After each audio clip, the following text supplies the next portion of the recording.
Stop being the bigger person. Seriously. For years, you've been told that kindness is a shield. That is the most dangerous lie society has ever told you. In the real world, kindness without a spine isn't virtue. It's an invitation. Disrespect is never an accident. It's a probe. It's a test to see where your boundaries are and how much garbage you're willing to swallow. Every time you laugh it off, you aren't being noble. You're marking yourself as prey. Today, we're stopping the leak. We're going to use Machiavelli's darkest lessons to transform you from a target into a fortress. Understand this: when someone disrespects you, a subtle smirk, a backhanded compliment, or an interruption in a meeting, they are conducting an emotional experiment on you. They want to see your temperature rise. They want to see you scramble to defend yourself, because the person who explains themselves is the person who has already lost the frame. Machiavelli knew that men are governed by appearances. If you look bothered, you look weak.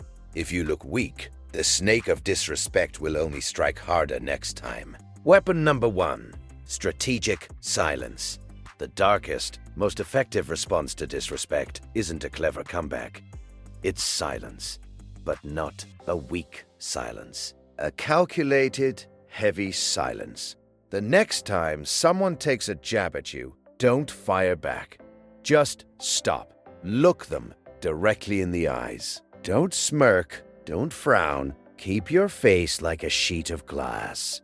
Let the silence stretch until it feels physically uncomfortable for everyone in the room. Most people are terrified of quiet. They will rush to fill it with nervous laughter or an apology. By saying nothing, you become a mirror that reflects their own ugliness back at them. You are essentially asking them, is this who you are? Weapon number 2: disproportionate consequences.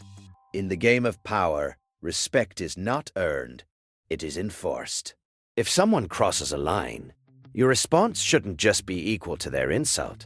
It should be a total shift in the environment. Machiavelli warned that you should either treat men well or crush them, because they avenge light injuries, but they cannot avenge serious ones. In modern life, crushing them means complete emotional withdrawal. If a friend disrespects you, don't argue.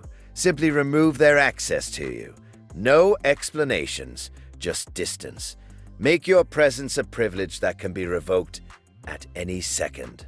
When they realize that their joke cost them your attention, your energy, and your loyalty, they will calculate the cost before they ever try it again.